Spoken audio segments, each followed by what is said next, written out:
listening to the Bluejay Breakdown with Anna Bellinghausen. Welcome into the Bluejay Breakdown. I'm Anna Bellinghausen along with head coach Jim Flanery. Coach, thank you so much for joining me today. Good to be here. Snowy Omaha. Right? Oh, yeah, it's snowing. And to the right of us, we actually have some Christmas sweaters. Flan, apparently you'll be rocking one. I will be rocking one. At least I believe that I have one that might be appropriate. So might be appropriate. Can you give us a little taste If not, I'll have to find one in the next Okay. Target, hours. Marshalls, So, yep. do some I've quick got an shopping. older one. Yeah, I think it's going to be blue. Okay, it'll be blue. Yep. All right. Yep. All right. So I don't know if that's as Christmassy as I could get. But okay. Probably should go at least maybe a little bit of blue, but red and green too. But kind of have to. I mean, think it's going to be mostly blue. Closest game to Christmas, so right? you have to show out the ugly sweaters just a little bit. Well, let's talk about what's on deck for you guys. You have Arkansas, another ranked team, and an opponent that you're facing. What have you seen in this matchup when you look at the tape? Well, we played really well last year and kind of controlled the last three quarters. Really had a big second quarter, and I think we're up 12 at half and kind of, led by a decent margin the rest of the game. And, it'll be an up and down game. I mean, they want to run and they spread you out and drive it, but also shoot threes. They've got a little bit more size probably than they had last year. They're a little healthier inside. They had a couple kids that had some injury issues last year, so they'll present a little bit more of an issue probably inside than a year ago. But I feel like offensively what we did a year ago was we tried to just be us, and I think that was pretty effective. But they're off to a great start. Arkansas is 12-0. But they haven't played a road game outside of the state. I mean, they played some neutral site games and a couple in-state road games. Mm-hmm. But, so we've had a week to prepare. Right. So hopefully we're in a good place. And I think, even though we didn't end the Drake game the way we wanted to, I think overall we played pretty well. So hopefully we're in a good position. Right, and you're coming off a rough road stretch for the team, just mentally, physically, fatigued, obviously, 5-game road trip. Drop one of them to St. John's, but then you come back home and beat a really, really good Drake team that I think we could see in March later down the road. I mean, impressive losses on the year. Yeah. They dropped to Iowa, UMass, and then obviously to a great Creighton team. What do you want to take away from that Drake matchup? Came down to the wire, of course, but you still had a great performance. Well, what you find against a team like Drake is you have to defend for 40 minutes, and sometimes when you get a little tired, you don't talk quite as much, or talk quite as well, and then you lose some of that, information that you had going into the game. So what we would call scout defense, some of that goes away. After 2.5 to 3 quarters, you don't retain it as much, and as you get tired, that becomes harder to retain. I know when I work out, toward the end of the workout, you don't feel like you have exactly the same cognitive abilities that you did at the beginning of the workout. So we've got to be able to extend that and finish defensively probably a little bit better than we did. But because Arkansas makes you, they make you defend not exactly the same way Drake does, but they're good enough offensively that if you let down, they can go 10-0, 8-0, 10-0 real quick, and we're going to have to not allow that to happen. And then offensively, taking care of the ball will be big. I think they'll try to pressure us.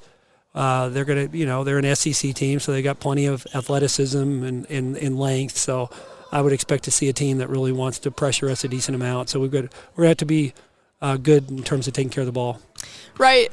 Couple of bright spots from that game. Morgan Molly with career-high 24 points, and then you get Rachel Saunders back on the floor as well. What are you expecting just from this team from the scoring end, but also what Rachel can bring defensively?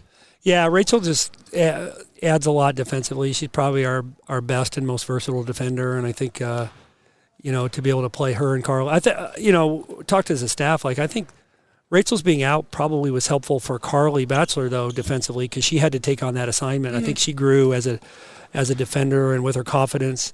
And now to have Rachel back and have the two of them gives us more flexibility on the defensive end, and I think that's gonna help us going forward. And in terms of scoring the ball, I mean, it was good to see Emma get back and have a game where she really lit up the scoreboard a little bit. Morgan's been pretty consistent, and Lauren's been consistent, and so we have enough scorers. I mean, it's not that we're not going to struggle at all at times for offense, but I think over the balance of the game, I feel pretty good about where we are on the offensive end. But like you said, having Rachel back, I think it'll impact us defensively, but also as an offensive rebounding team. We have not been quite as good there as I would have hoped, and I think Rachel really helps us because she's a good offensive rebounder, and she makes it so maybe some of our core players don't have to play quite as many minutes, which allows them to be a little bit better as rebounders. It'll be very important down the stretch you guys are going on. So you face Arkansas, then you play number 2 Stanford out in California, and then you also open back up with Big East play with UConn. You're probably like, whoa, what a tough schedule there. But what's going to be so important through that stretch for this team to find success? Just knowing that it's not going to be easy, and it's not going to look perfect, but playing through mistakes, playing through patches where the other team just plays really well. And that's going to happen. The better the team you play, the more the game I think becomes a little more mental, because you are going to see a team where you might defend really well for 2 or 3 straight possessions, and they're just going to score it for those 2 or 3 possessions, or you're going to do a pretty good job on the offensive end, and they're good enough to defend you. So perseverance through rough patches is important. I think we've got to become a better screening team. We talked about that to our team this last week. We feel like, especially with teams that don't know us, which Arkansas we played last year, but as well Stanford won't know us. But we've got to be a team that scores off the screen a little bit better. Having lost Tatum Rembow from last year, our assist numbers are down quite a bit, and we need them to go up, and I think that means fewer plays where we break off, and just being a little bit tighter with being willing to set screens and willing to be patient enough to read a screen. And I think we made progress in practice this week, and that's going to be important because we're going to see a team again in Arkansas that's a little quicker than us and longer, and then we're going to see teams that are just way longer than us against Stanford and Connecticut. So we're not going to be able to make as many one-on-one plays. We're going to have to score off the screen better. This team's had a week to be at home. I'm sure that's felt good for everyone, including yourself. Yeah. I mean, welcome back. Seriously, you guys were gone for so long. Do you feel like this team is refreshed and kind of ready to get right back out there and face those top 25 teams?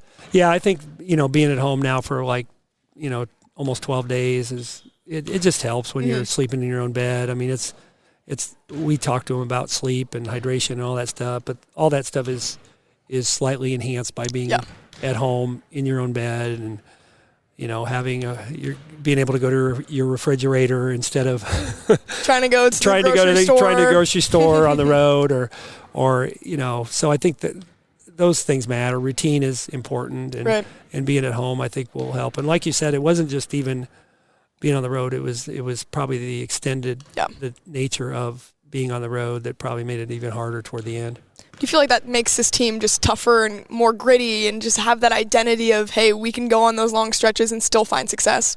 Yeah, when the schedule got put together and I put it together, I did feel bad about how many road games we played.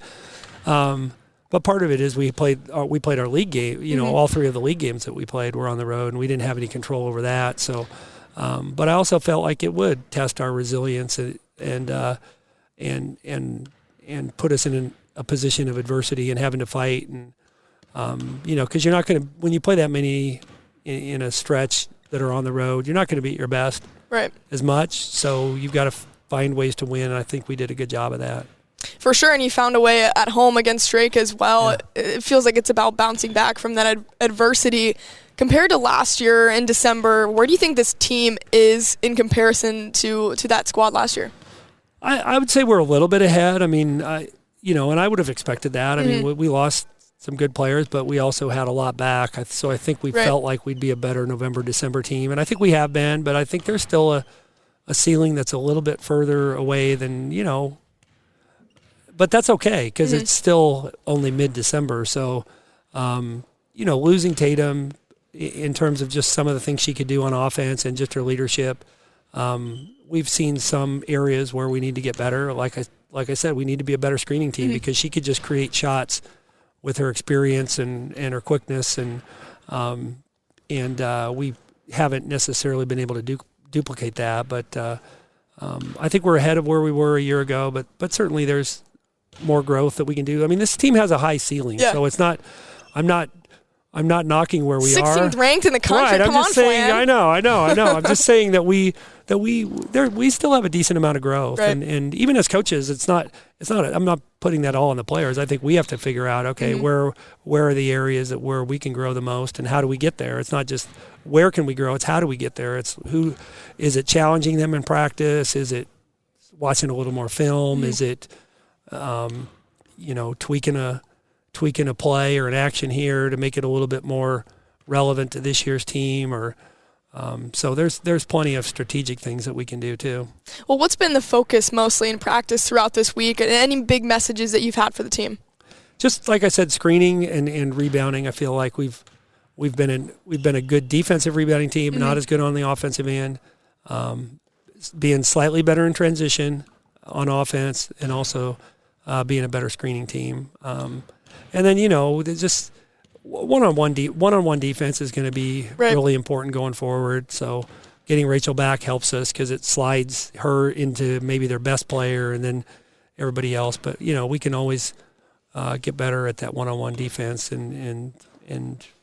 But I think those are things that we can, if we can build on over the next couple of weeks, those can be huge factors in our success. I've asked a lot of players this question just about coming into the season with those expectations. You didn't have those as much last year. You weren't picked second in the Big East. Of course, this year you are right behind UConn. How have you seen the girls just embrace that role of, hey, people know who we are. We're not a secret anymore. How have you seen that just evolve throughout this season? Sure. Well, I do think there are times where you sense a little more pressure. I think and even as a coach, I know I told people I didn't necessarily feel more pressure because I want to enjoy coaching this team because I think it is potentially a special team and their approach is good. But I do think sometimes when you even as an individual player, if you underperform in your eyes, if you underperform in a game, it's like, wow, geez, I'm better than that, and that's a good thing. But you also have to let go of that because it's hard to be good game after game after game. In terms of performance, I mean, you can do a lot of the things that maybe the average fan doesn't see game in, game out, and those lead to a successful team. But, sometimes the more production-oriented statistics are not going to be there every game. And so just being giving grace to yourself, not being reflective about where you can get better, but also not beating yourself up too much about it. I talked to Lauren Jensen just about that, and she told me it doesn't feel like that pressure or that target on her back. It's just us out there, and I loved that answer from her. Does that kind of describe just the identity of this team and their togetherness? It feels like they just play with no pressure sometimes. Yeah, I think they have a good attitude about it. I think they have a good approach, and I think they rely on each other enough, and I think they know that we're balanced enough. It doesn't, so if Lauren doesn't score in a particular game, she doesn't have to force it because she knows we have plenty of other people who can score the ball. So if it's not your night, it's not your night. I think on some teams, those things become easier to force if you're not as balanced as we are. So and the experience piece too is just kind of knowing that okay, you can have a bad quarter, or you can have a bad half, but you can turn it around. And I feel like more mature teams are able to do that and play for the entirety of a game, but also their approach in practice is usually better than younger teams. They know the value of practice every day. And Lauren, when I was talking to her, we also spoke about the Drake game last year, and she's like, that was like the first time I ever really put a Bluejay uniform on. It's crazy just how far this team has come from last year to this year right now, and just the maturity from your coaching perspective. How have you seen everyone on this team just grow as an individual? Yeah, well, they're definitely more confident in themselves and in each other, and those things go hand in hand. If when you believe a little bit more in yourself, you also project that the team has maybe a little bit higher ceiling, and but through those tough moments, instead of doubt, you have belief, which is what you hope for, because there are the game will beat you up a little bit. You're not going to play. You're not going to be on skates for 40 minutes. You're going to fall down a couple times over those 40 minutes. So you've got to figure out, okay, how do I, when I get up, what do I need to do, and not stay down as long. And I think that that's a team. That's where we are. We still have growth, but I think we're definitely in a different place than we were a year ago. Well, next big test for you, number 21 Arkansas, wrapping the show up. Biggest keys for that game and what fans can expect. Well, we got to keep them off the free throw line. They draw a lot of fouls, and and we got staying out of foul trouble will be important for us. And I think we've got to, like I said, we got to score it in transition a little, and we've got to be a good screening team. We've got to be able to get in and out of screens and make them have to communicate. I mean, they've been in finals this week, I know, so they probably have had a little less prep on us than we've had on them. But last year, we outscored them on second chance points, which I think is big, and we outscored them in transition points, and that's big. And to do that against an SEC team is good, because you would think that maybe they'd be a little bigger, so they'd get more second chance points, and you'd think that they'd maybe be a little faster, so they get more transition points. But we beat them in both those categories last year, and I think if we're committed to those things, we can do that again this year, and that could make all the difference. Because you don't want it to come down to, hey, we made 12 to 15 threes, and that's great if we do, but can we win the game if we make 7 or 8 instead of 12 to 15? And I think we can do that if we do those other things. Well, Coach, thank you so much for your time. Good luck on Saturday against Arkansas. I cannot wait to see your ugly sweater. All right. Well, I'm not sure I could say the same, but or anybody in the stands could say the same. But you'll stand out for sure. I will. Well, Merry Christmas. Good to talk to you. Happy holidays to you. Anna. Yes, thank you so much. A Hurrdat Sports Network production.